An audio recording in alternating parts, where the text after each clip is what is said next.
Bathing and swimming are America's #1 outdoor sport. Every year, 100 million Americans of all ages, shapes, and sizes seek recreation on the nation's beaches, along the shores of its lakes and rivers and in its pools. Yet of these 100 million who love the water, only 1 in 10 can swim skillfully, and nearly half the remainder cannot swim at all. On the beach, they are towers of strength. But in the water, all they can do is wade and dunk. They sun, they play ball, they do tricks.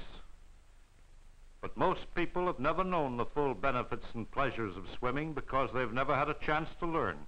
If you wish to learn and will use this film as your guide, you can be well on your way. One of the best and most enjoyable ways to start is to find a group who wants to learn, find a safe place in which to learn, and a trained water safety instructor.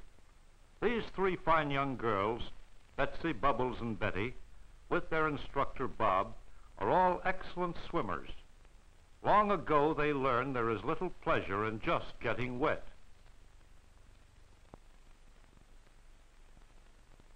To begin with, it's a good idea to get wet a little at a time. Never mind those stories people tell about how they were tossed overboard and had to swim. It's always best to walk out into shallow water and get used to the feel of it. By experimenting, you'll also discover that if given a chance, the water will support you. That's right. Sit down on the bottom and lean back, just as you would in your own bathtub. See how easily the legs rise from the bottom and seem to float? Just relax. Take it easy.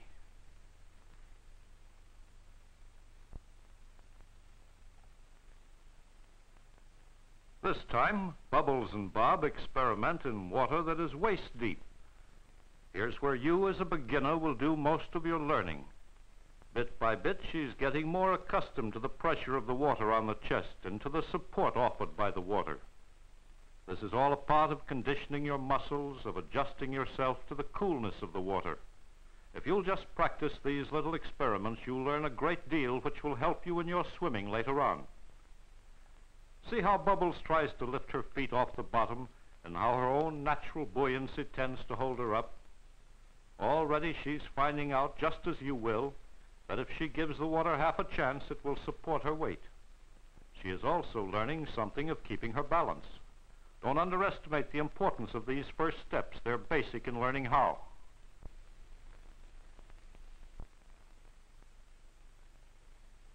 After you have become adjusted to the water, the next step is to learn how to control your breathing.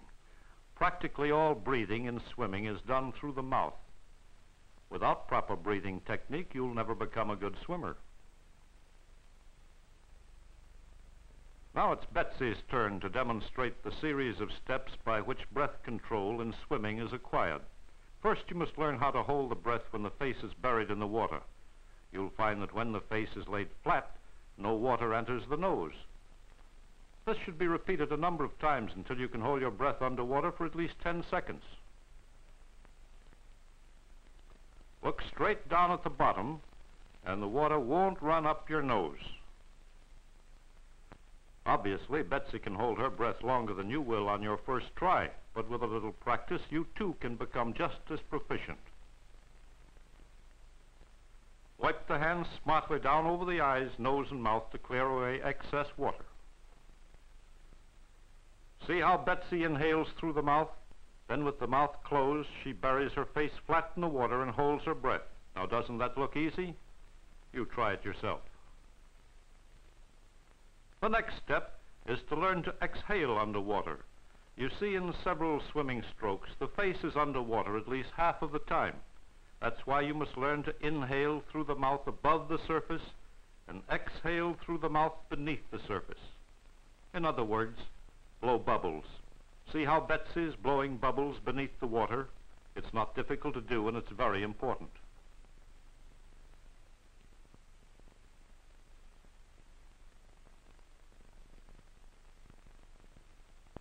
It is necessary to learn how to breathe rhythmically if you are to swim more than a few feet in the limits of one breath. You see, in many styles of swimming, particularly the crawl, The face is carried alternately above and below the surface of the water. In the cycle of one stroke, there is relatively little time to breathe, hence the necessity for rhythmic breathing as Betsy is doing here.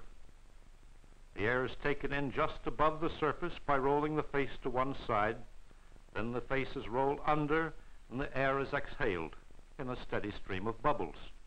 This should be practiced until you can take 20, 30 or more breaths without breaking the rhythm, until you can master the art of taking in an adequate supply of air within the cycle of a stroke. You always will be limited in endurance.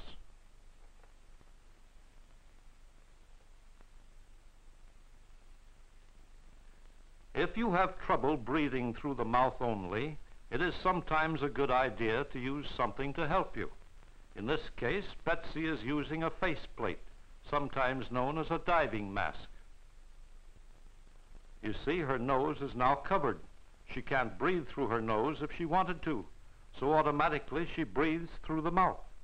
If you don't have a faceplate, use a nose clip, or you can even hold the nose with thumb and finger. See how easily the action becomes almost automatic. The face rolls above the surface, the mouth takes in the air, then rolls under and lets it out. Just forget you have a nose while you're in swimming. When you're in the water, you have very little use for it.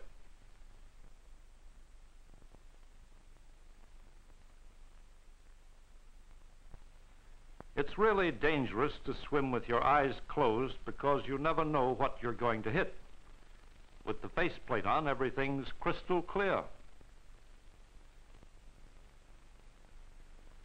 What she sees is an underwater fairyland with every detail clearly visible. The plate is very comfortable because there's no water in the eyes. This is the easy way in which to get used to the idea of seeing underwater. Of course, you can't swim with a faceplate all the time, so let's get used to the natural way.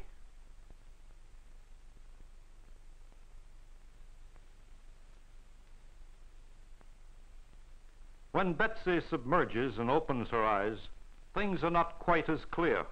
They're just a little blurred, but she can distinguish objects of any kind and know what they are.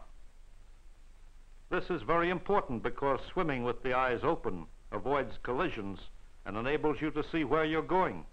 Remember, water without soap in it will never hurt the eyes.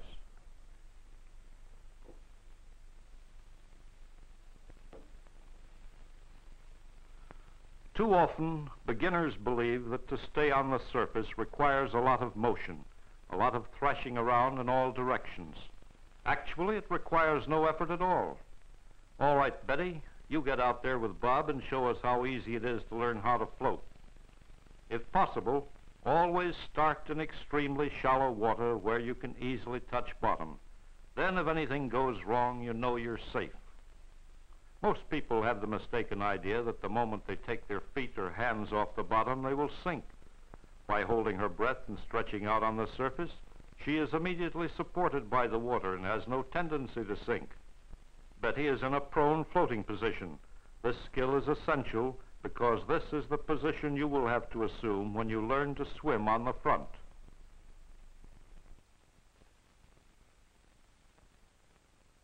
If you are still convinced that the water will not hold you up, perhaps you'd like to see an interesting demonstration known as Ben Franklin's egg trick.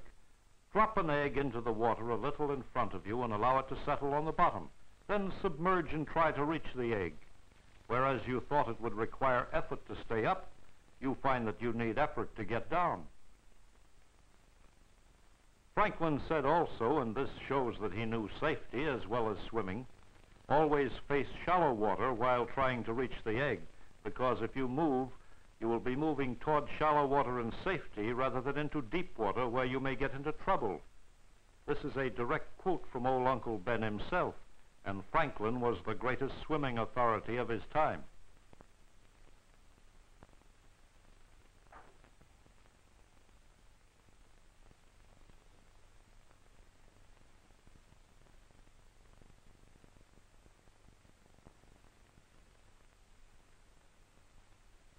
Of course, you really don't need an egg to prove you can float. Watch what happens as Betty slides her hands down toward her feet. Long before she touches them, her feet come off the bottom and she floats suspended in the same way as would a jellyfish. To get back again, all she has to do is lift her head, lower her feet, and stand. Obviously, you can't swim while making like a jellyfish, so you learn next how to go from the jellyfish to a prone position and get back on your feet again without touching bottom with your hands.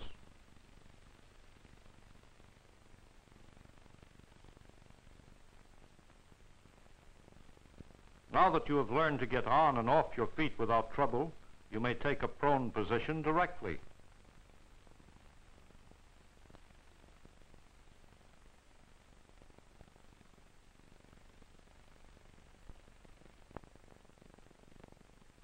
If you have difficulty in going from the jellyfish to the prone float position and back again, try the turtle float.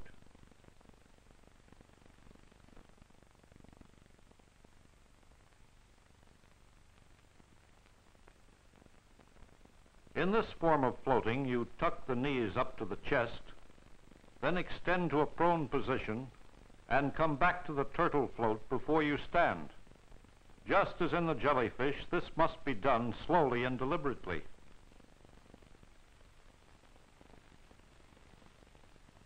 The ability to float motionless or with a minimum of effort is a basic safety skill.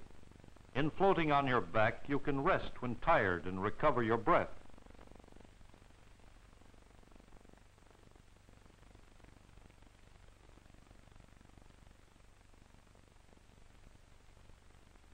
See how easily Betty adjusts her position and finds her balance so that she is clear of the bottom. Don't worry if on your first trial your heels touch bottom. In deeper water later on you will find your correct floating position. And don't worry, it may be vertical or horizontal, almost everybody has one. The important thing in floating, make all movements gently and lift no part of the body except the face above the water.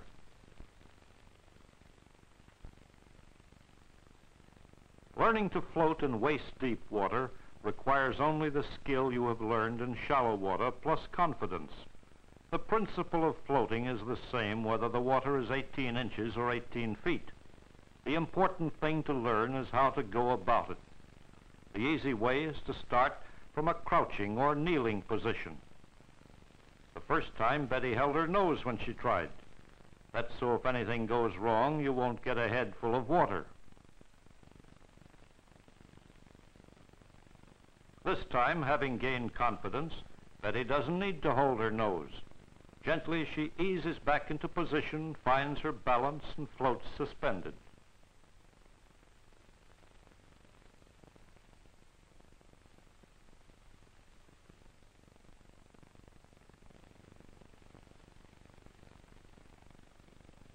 Now, to give you a better idea of how it's done, here's another view of the same action as seen from underwater. Practice this until you can rest comfortably for as much as a minute at a time.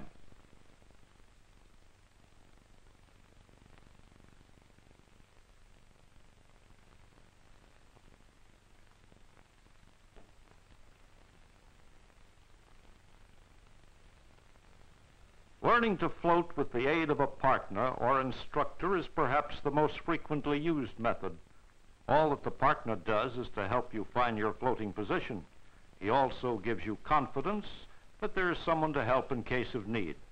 And he helps you get back on your feet without going under in the first attempt.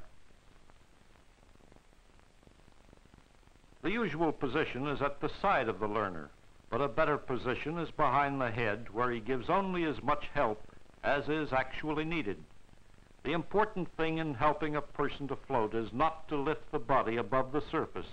Just give a guiding hand and help the person find the correct floating position.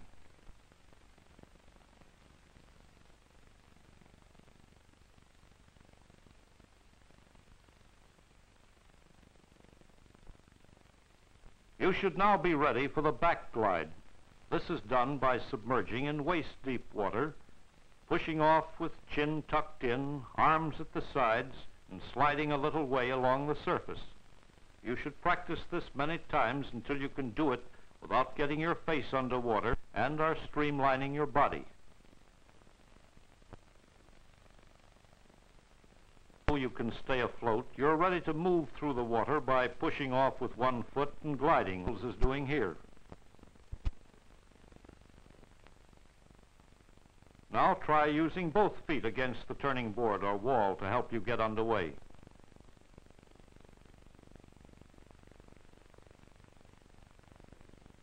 At this point, the first stroking movements are begun, and the first leg stroke to be mastered is called the flutter kick.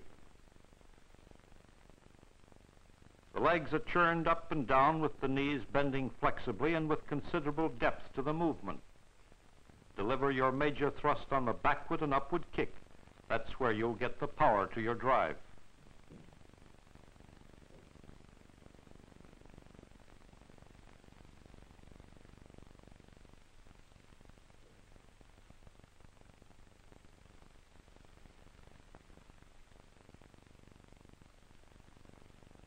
Sometimes it's difficult to get the feet to press backward and upward against the water because the tendency is to smack downward. When this happens, go into shallow water as Bob is doing here and try crawling along, pressing the feet into the sand until you're underway. Now Bubbles follows his example, first pressing her feet into the sand, then thrusting against the water in the same manner. She quickly develops an effective style that propels her through the water.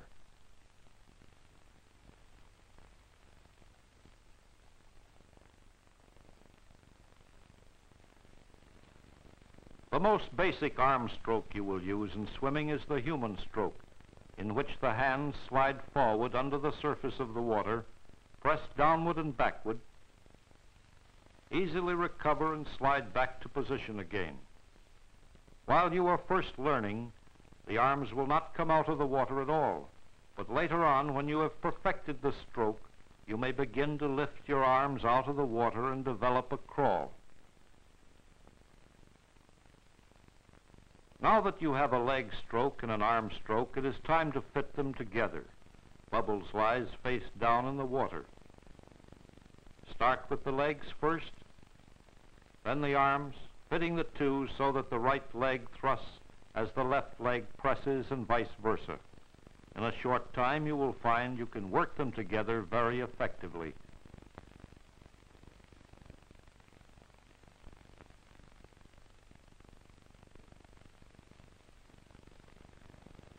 Up to now, everything that Bubbles has done has been within the limits of one breath. Now she is fitting the breathing with the action of the stroke. First with the arms.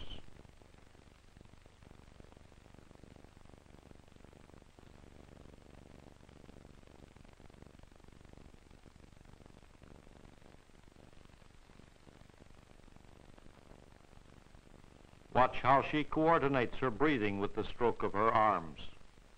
Inhaling above water, exhaling below the surface, and coordinating the whole into a symmetry of motion.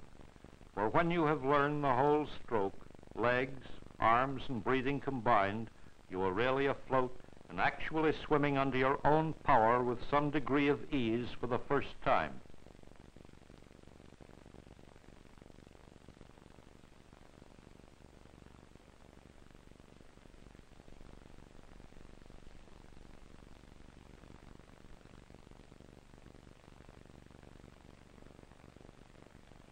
Learning how to swim on the back is much easier than learning how to swim on the front. The first thing is to learn to kick. See how Betsy is using the top of her foot to press backward and upward to drive her along. Notice that the kick is deeper and that most of it is from the knee down.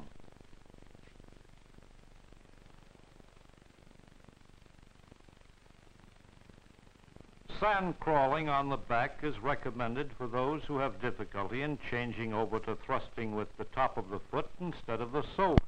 See how Betsy digs the tops of her toes into the sand and pushes backward. Then as she gains momentum and can no longer touch bottom, she keeps right on with the same technique, kicking against the water.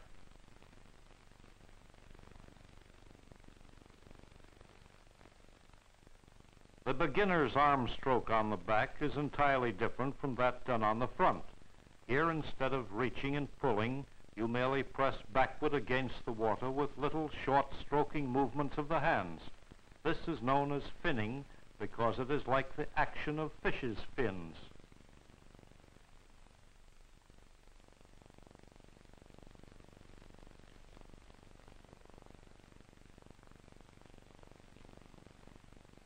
Combining the arms and legs is simply a matter of developing a rhythm of the leg stroke, then adding the arms, and fitting the two together. Here you do not have to worry about the breathing because the face is always carried above the surface of the water.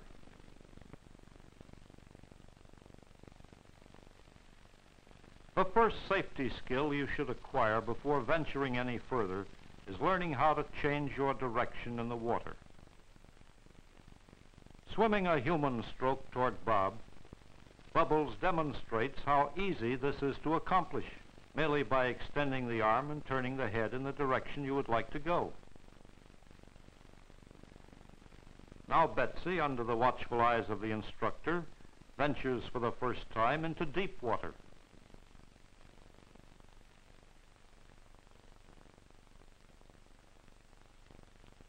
She turns around and swims back, using the same stroke that Bubbles did when she showed you how to turn in shallow water. Actually, the technique is the same.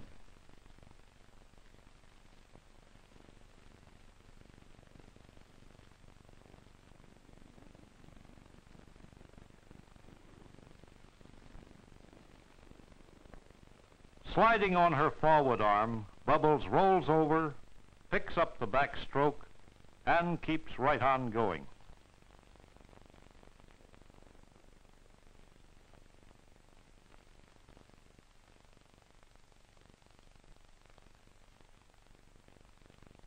Now to go from back to front. Sliding on an arm, she rolls over and continues without missing a stroke. It does no good to be able to swim on the front and on the back unless you can get from one position to another.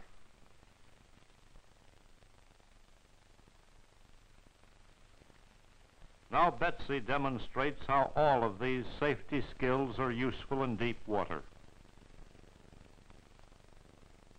She starts swimming outward, decides to turn around and swim back. Halfway back, she decides to turn over. Then turns on to the front again and continues into shallow water.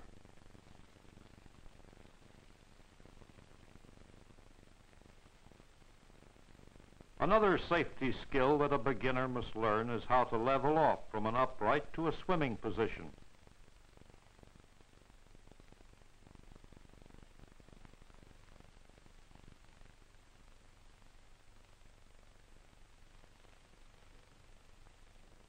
See how important this skill is for safety.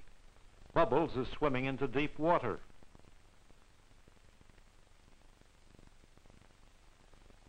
She lets her feet down and finds she can't touch bottom. Instead of becoming panicky, she swims her way right back to a horizontal position and takes several more strokes to reach a place where she can stand. That's what you call leveling off in deep water.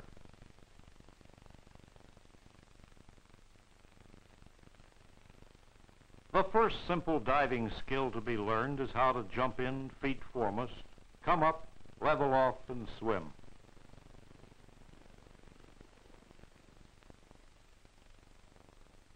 Bob explains how a porpoise dive is made and demonstrates his point.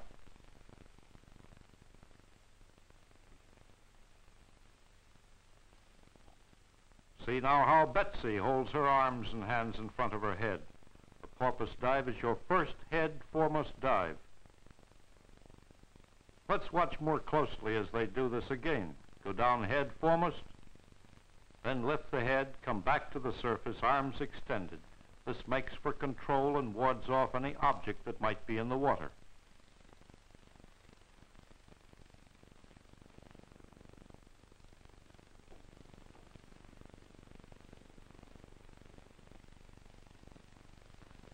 Now Bob shows Betsy the steps by which you learn to dive head foremost from a position above the surface without smacking yourself against the water.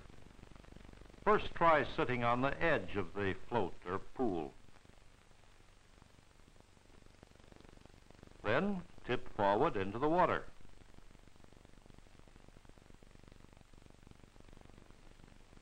The next step is to kneel and tip forward into the dive.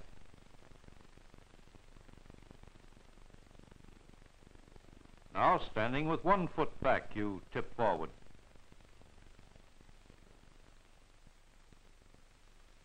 Now, with both feet parallel, she crouches, pushes with the feet, and springs into the dive rather than falls into it.